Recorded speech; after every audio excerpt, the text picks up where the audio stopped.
तो गुणनखंड प्रमेय को हम लोग पढ़ेंगे, the factor theorem. The factor theorem में आप लोगों को एक चीज बताया था मैं कि इसमें एक जो सूत्र होता है हमारा भाज्य का, जिसको सूत्र के रूप में हम लोग लेते हैं, भाज्य बराबर भाजक गुणित भागफल धन शेषफल। हम इसके पहले क्लास में शेषफल प्रमेय से शेषफल कैसे प्राप्त करते हैं ये बताए थे, तो उसी विधि को हम थोड़ा सा इसमें आगे बढ़ाते हैं, तो ये गुणनखंड प्रमेय कहलाता है। बड़े ध्यान से देखिए, यहाँ पर यदि हम एक संख्या को भाग देते हैं, देखिए यहाँ पर जैसे कि हमारा 25 है, 25 को हम भाग दिए 5 से, 5 बचे 25 हो गया। यहाँ पे शेषफल क्या बचा? 0 बचा, शेषफल 0 बचा। अब इसको हम इसके अनुसार लिखते हैं, देखिए 25 बराबर 5 गुणित 5 धन 0, ये हो गया। बड़ी सामान्य सी चीज है, इसी चीज को लेकर के हम कॉन्सेप्ट को क्लियर कर लेते हैं, तब हमको गुणनखंड प्रमेय क्या है बड़ी आसानी और सरल लगेगी। ठीक है, तो यहाँ पर देखिए 25 बराबर 5 गुणित 5 धन 0, यानी कि शेषफल को अगर हम 0 मान लें तो क्या होता है, ये 25 जो है यह हमारे भाजक का एक गुणज होता है, यानी कि भाजक गुणनखंड के रूप में आता है। यानी कि 25 का हम लोग गुणनखंड करेंगे, 25 का हम जिस समय गुणनखंड करते हैं इस तरह से, तब उसमें भाजक हमारा उसमें उपस्थित रहता है। ठीक है, यानी कि इन दोनों को गुणा करने से ये रिजल्ट मिल जाता है अगर हम शेषफल को 0 लेते हैं। यही कॉन्सेप्ट है इसका, आप लोग इसको बड़े ध्यान से देखिए कि शेषफल को क्या करना है, 0 बनाने की कोशिश करना है या 0 लेना है, उस कंडीशन में ये होता है। इसका उल्टा सोचिए, यदि हमको शेषफल 0 प्राप्त होता है, यदि हमको शेषफल 0 प्राप्त होता है, तब हम ये कह सकते हैं कि भाज्य जो है हमारे भाजक का गुणज है। बड़े ध्यान से देखिए, यदि हम शेषफल को 0 ले लें या 0 कर दें, तो जो भाजक होता है वह हमारे भाज्य का एक गुणज होता है, यानी कि सीधा सीधा गुणनखंड होता है। इसलिए हम इस विधि को क्या बोलते हैं, गुणनखंड विधि बोलते हैं, और ये गुणनखंड प्रमेय के रूप में आता है। जैसे कि मैं अब एक दूसरा एग्जाम्पल लेता हूं, जिसको कि हम भाग करके बताएंगे आप लोगों को। यहाँ पर देखिए x² - 16 को भाग देना है हमको x + 4 से। ठीक है, x + 4 से इसको हम भाग देंगे, तो जिस तरह से हमने दीर्घ भाजन विधि आप लोगों को बताया था, उस विधि से ही यहाँ पे भाग देंगे।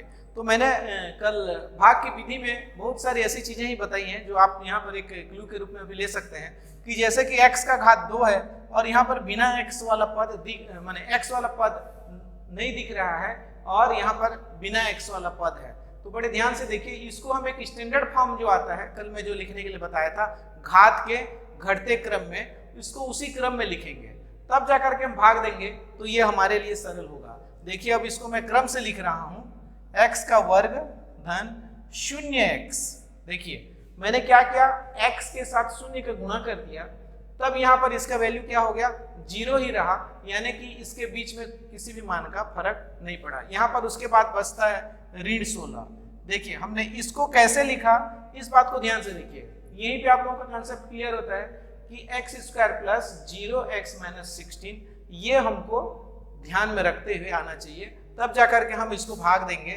देखो यहाँ पर इसको भाग देते हैं x + 4 से, तो x + 4 से जब इसको भाग देंगे, जो भाग विधि लॉन्ग डिवीजन मेथड में बताए हूँ उसी विधि से करेंगे। तो यहाँ पर देखिए x है और हमको क्या चाहिए, x का वर्ग चाहिए, इसका मतलब एक x से इसको गुणा करेंगे, है ना। तो जैसे कि मैं आप लोगों को बताया हूँ, यहाँ पर x + 4 को एक x से गुणा करते हैं, तो ये x² + 4x होता है, देख रहे हैं। ठीक है, अब इसको ला करके यहाँ पे लिखना है, तो क्या हो जाएगा, ये x² + 4x, x के नीचे x लिखेंगे इस तरह से। अब इसको क्या करना है आप लोगों को पता है, यहाँ से माइनस करना है इसको। जब हम माइनस करेंगे तो क्या होगा, देखिए ये माइनस हुआ, ये प्लस का फिर से माइनस हो गया, तो ये क्या हो गया, कैंसिल हो गया। यहाँ पर 0x में 4x घटाएंगे तो ऋण 4x बचेगा, ऋण 4x, और यहाँ पर क्या है, ऋण 16। ठीक है, इसको यहीं पे उतार दिए। अब देखिए इसका जो हमारा भागफल आया था, यहाँ पर क्या आया था, ये देखिए यहाँ पर x के रूप में लिए थे, तो ये आ गया हमारा x, एक तो मिल गया हमको भागफल, दूसरा यहाँ पर। अब हमको क्या चाहिए, x तो है हमारे पास, यहाँ पर भी x है। ठीक है, अब क्या करेंगे, -4 चाहिए यहाँ पर, तब हम इसको ले जा करके -4 से इसको मल्टीप्लाई कर लेंगे। देखो -4 से, अब मैं डायरेक्ट करता हूँ, इस विधि का उपयोग नहीं कर रहा हूँ, आप लोग इस विधि का उपयोग करते रहिए बार बार।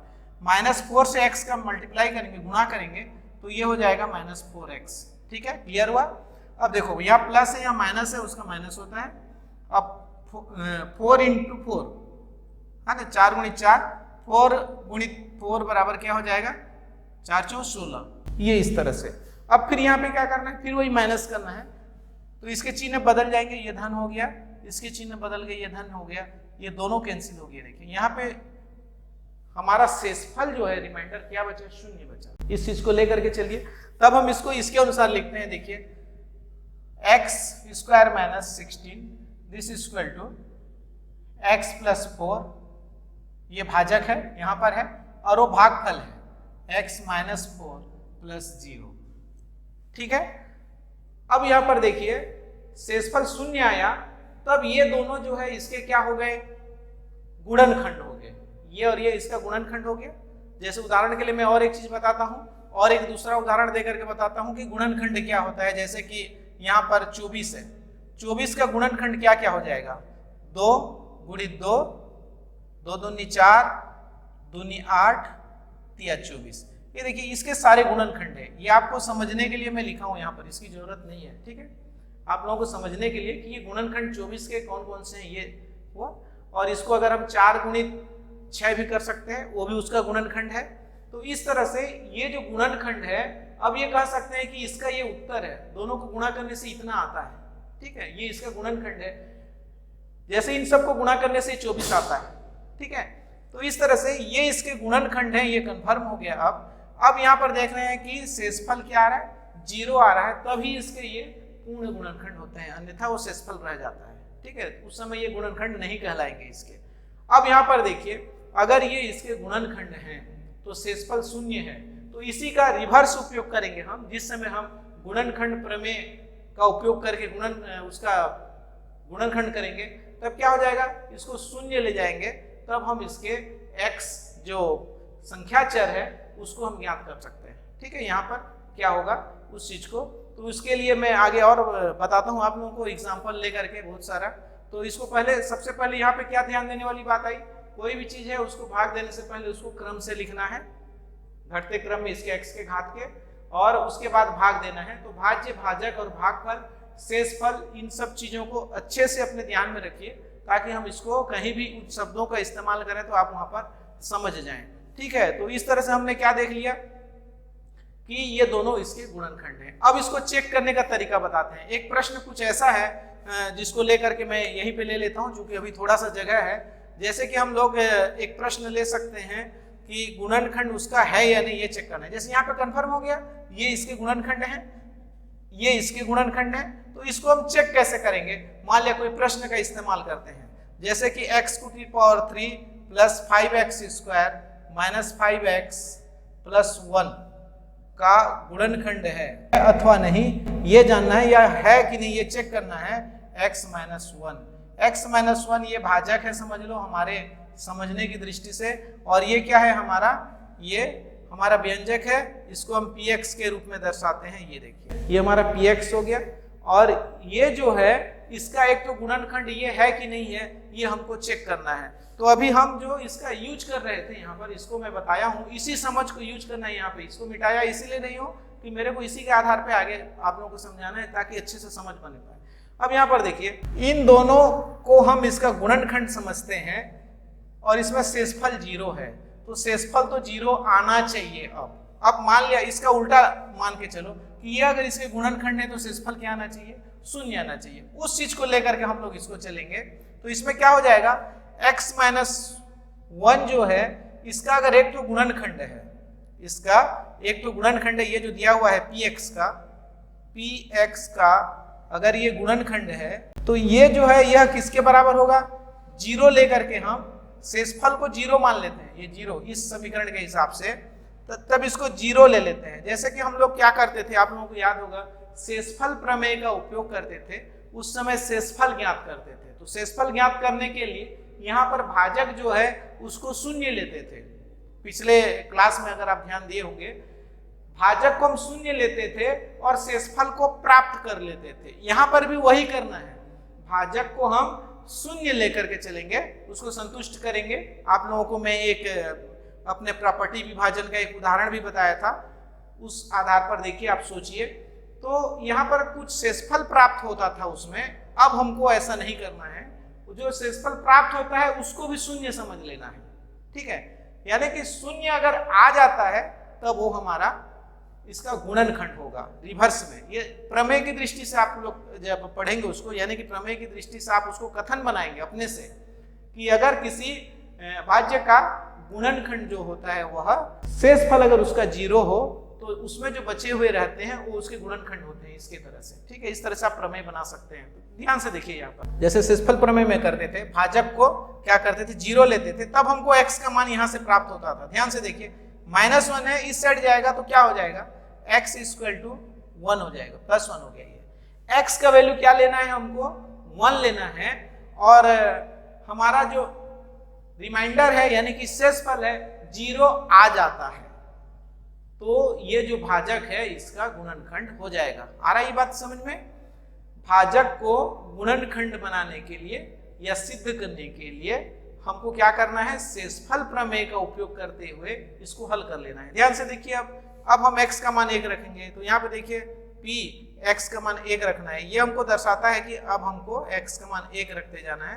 तो ध्यान से देखिए यहाँ पर 1 का घात 3 धन 5 1 का घात 2, यहाँ पे -5, x के वैल्यू के जगह पे क्या लिखना है हम लोगों को, 1 लिखना है, +1, ठीक है। अब इसको हल कर लेते हैं।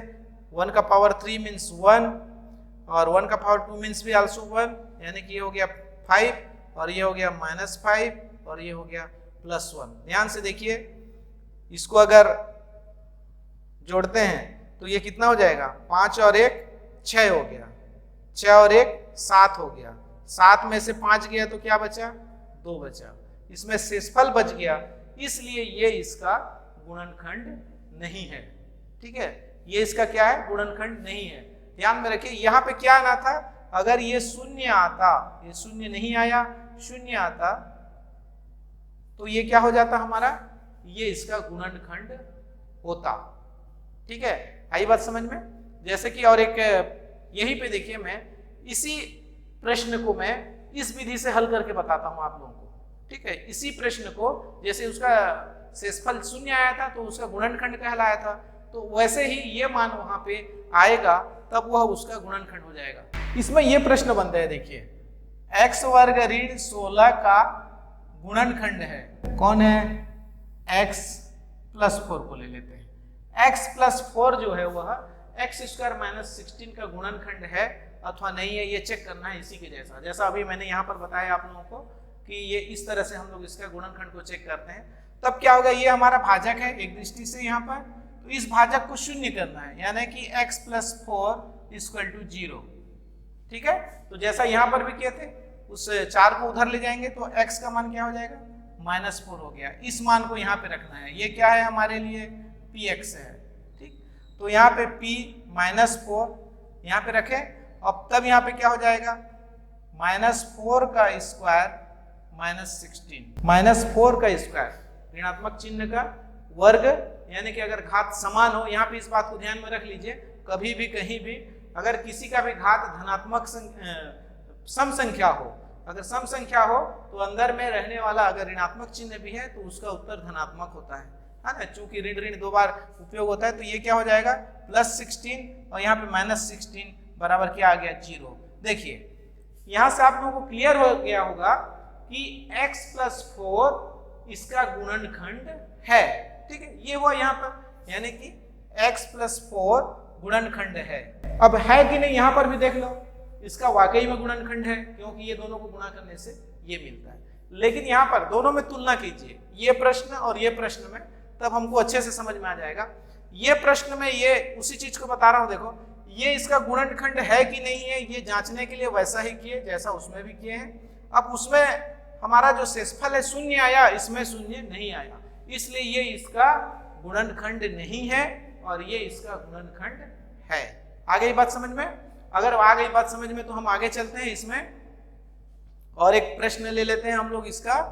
x² + 5x - 6 का गुणनखंड, x + 6 है अथवा नहीं है, ये हमको बताना है। ये इसका गुणनखंड है अथवा नहीं है, ये बताना है। तो बड़े ध्यान से देखिए इसको, प्रश्न सेम टू सेम है, जो अभी बताया हूं दोनों वैसा ही है, तो इसलिए वैसा ही करना है। यानी कि हमको शेषफल क्या मिलना चाहिए, अगर होगा तो शेषफल शून्य होना चाहिए। हमारा रिजल्ट में शेषफल क्या होना चाहिए, शून्य होना चाहिए, तभी ये इसका गुणनखंड है होगा, ये है के लिए। ठीक है, तब देखते हैं क्या करते हैं। इसको हम क्या लेते हैं, ध्यान से देखिए। कई बार हम लोग सांकेतिक रूप में भी प्रश्न दिया रहता है, x square plus 5x minus 6, और ये जो है हमारे लिए gx के रूप में लेते हैं इसको, gx बराबर x प्लस 6। ये ऐसा कभी कभी ऐसा भी प्रश्न देगा, आपको किताब में मिल जाएगा कि px का मान ये है, gx का मान ये है, तो ये गुणनखंड प्रमेय से बताइए कि ये इसका गुणनखंड है अथवा नहीं है। ये प्रश्न हो गया। ठीक है, तो अब इसको चेक करते हैं गुणनखंड है अथवा नहीं है। तो इसके लिए क्या करना पड़ेगा, बड़े ध्यान से देखते रहिए। gx को सबसे पहले शून्य करेंगे, क्या करेंगे, शून्य करेंगे, तब इसका मान क्या लिख दिए हम, x प्लस 6 इक्वल टू 0। अब यहाँ से x का मान लेंगे, बड़े ध्यान से देखिए, ये इस साइड चला जाएगा तो क्या हो जाएगा, -6। यहाँ पर x का मान मिल गया हमको -6। इस मान को हमको px में रखना है। ठीक है, अब हम क्या करेंगे, px, x के जगह पे क्या लिखना है हमको, px बराबर, इसको एक बार लिख लेते हैं, x square plus 5x minus 6, इसलिए p माइनस 6। ध्यान से देखते रहिए, हमने क्या किया, x के जगह पे -6 लिखा है, इसलिए सारे x के जगह पे वही मान भरेंगे हम लोग। तो यहाँ पे क्या हो जाएगा, -6 का स्क्वायर प्लस 5 इंटू -6 माइनस 6। ठीक है, देखिए वही लिखना है, आप लोगों को घबराना नहीं है, सेम टू सेम वही करते जा रहा हूं। जो है कुछ परिवर्तन हो रहा है वहां पे हम बात कर रहे हैं। ठीक है, परिवर्तन कहाँ पे हो रहा है, जैसे यहाँ पे अभी परिवर्तन हुआ -6 का घात 2, तो माइनस का भी अभी बताया था मैं कि अगर घात सम संख्या है और अंदर में ऋण है कोष्टक में, तो इसका उत्तर धनात्मक ही होगा। तो 6 छक्के कितना हो गया, 36 हो गया। 6 का वर्ग माने 6 गुणित 6। आप लोगों को ये वर्ग वाला पहाड़ा, आप लोगों के लिए एक सुविधा के लिए बता देता हूँ एक हिंट, वर्ग वाला पहाड़ा आप लोग याद करेंगे। अब ये वर्ग पहाड़ा क्या है, मैं थोड़ा सा यहाँ पे लिख रहा हूँ, आप लोग नोट कर लीजिएगा उसको। जैसे कि 1 का स्क्वायर इक्वल टू 1 इंटू 1 बराबर 1, 2 का square this equal to 2 into 2 this equal to 4, 3 का square this equal to 3 into 3 this equal to 3 3 जा 9। इस तरह से आपको क्या करना है, पहाड़ा याद कर लेना है। कहां तक आपको याद होना चाहिए, ये 30 तक याद रहेगा तो आपके लिए अच्छा है। आप कोई भी कंपटीशन को आप करने में, ऐसा प्रश्न उसमें लिंक में आता ही है, कोई ना कोई प्रश्न जो वर्ग या घात 3 या घन करने के लिए रहता है, तो ये याद रहेगा तो आपको इजी जाएगा। एक आध प्रश्न ऐसा आता है चाहे कोई भी कंपटीशन हो, तो अब तब इसमें देखिए इस तरह से ये पहाड़ा आप लोगों को याद होना चाहिए। ठीक है, उसकी और बेनिफिट होगा, मैं बताऊंगा आगे जब हम और प्रश्न करेंगे, अभी उसमें वर्ग वाले का क्या महत्व होता है आप लोग जान लेंगे। ठीक है, अब यहाँ पर देखिए 6 6 36 हो गया। अब यहाँ पर देखिए ऋण और धन है, इसलिए तो ये ऋण ही होगा। ठीक, तो 6 पंचे 30 और यहाँ पे ऋण 6 है, आप देख रहे हैं ये दोनों ऋणात्मक है। यहाँ पर एक चीज और सीख लीजिए, चलिए आपको अच्छे से आता है, मान लेते हैं 36 में से 30 गया तो 6 बचा, 6 में से फिर 6 गया तो 0 बचा। परंतु यहाँ पर एक अच्छी चीज मैं और बताता हूँ, देखिए 36 में से दोनों ऋणात्मक को कॉमन ले लो, तब ये क्या हो गया, 30 धन 6 हो गया। ये देखिए, ये करने के तरीके हैं, आप जितने तरीके से कर सकते हैं। 36 माइनस 36 इक्वल टू 0। ठीक है, ये विधि आप लोग छोटे क्लास से लेकर के आते रहे होंगे, जानना चाहिए। यहाँ पे कोई क्यों आया, कैसे आया, इसके लिए भी ये हो गया। 36 ऋण 30 बराबर 6, 6 ऋण 6 बराबर 0। अब यहाँ पर देखिए, चूंकि ये शून्य आ गया, शेषफल हमारा शेषफल को दर्शा रहा है। यहाँ पर शेषफल कितना आ गया, 0 आ गया। इसका मतलब क्या हुआ, हमको जो दिया गया एक गुणनखंड है, यह इसका इस px का गुणनखंड है। यहाँ पर जो हमको भाजक के रूप में दिख रहा है, ये हमारे लिए गुणनखंड है। तो इसका उत्तर क्या हो जाएगा, अब ये गुणनखंड है। इस तरह से आप लोगों को प्रश्न मिलेगा। आप लोग प्रश्न को बड़े भली भांति से पढ़िए और जानिए।